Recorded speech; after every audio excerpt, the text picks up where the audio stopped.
Hi, this is Kyle Markham with International Futures Group, a division of EFG Group in Chicago. I want to do a little summary on the soybeans for today, Wednesday, March the 11th.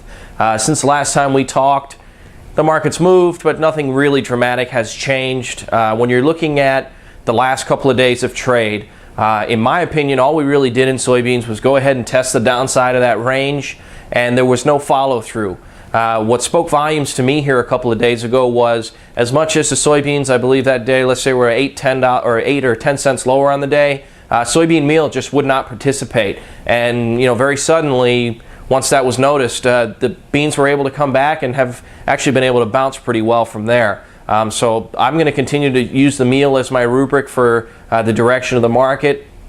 And at this time, I think we're still a trading range. Obviously, it's a large range and there's plenty of risk, but when you look at the chart, nothing has changed. Yesterday's report, I was perplexed, I think, with a lot of other people that we would have all of the numbers left unchanged for soybeans. It's been a while since we saw that. Market did a whole lot of nothing, in my opinion. We finished down 8 cents on the day, but I didn't really see any pressure in the meal market or anything of any significance, excuse me. And then when the market was down 8 on the close, interestingly enough, last night, someone was in there buying soybeans, soybean meal, corn, and wheat, and they were actually doing it rather consistently. So that was interesting, especially when you look at the U.S. dollar just parabolic at this point in time. So one thing I noticed today during the session, when the market reopened, we were actually pretty firm in the front month May beans.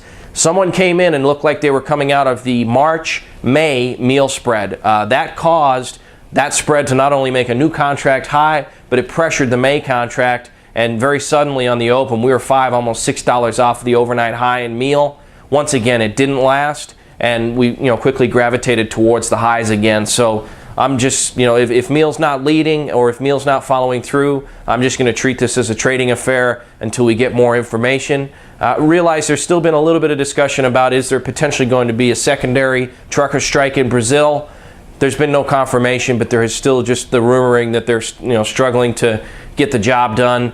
That's going to make for concerns on the export level, and we do have exports tomorrow. Tomorrow we're going to look at 300 to 500,000 metric tons on soybeans and somewhere between 50 and 200,000 metric tons on meal. Remember, I think the meal exports are the biggest issue here. So at this moment, I think we have a fundamental market that people are generally pretty bearish on. Unfortunately, we're not really seeing any follow-through, and we're looking at November contract. People generally have been thinking that that's going to be breaking much more significantly than it has. My only thought is a long time until we get that crop in the ground. A lot of things can happen. So in the meantime, we're just going to keep trading them. Don't hesitate to give us a call if you got some questions. Again, this is Kyle with International Futures Group, a division of EFG Group in Chicago. Thanks.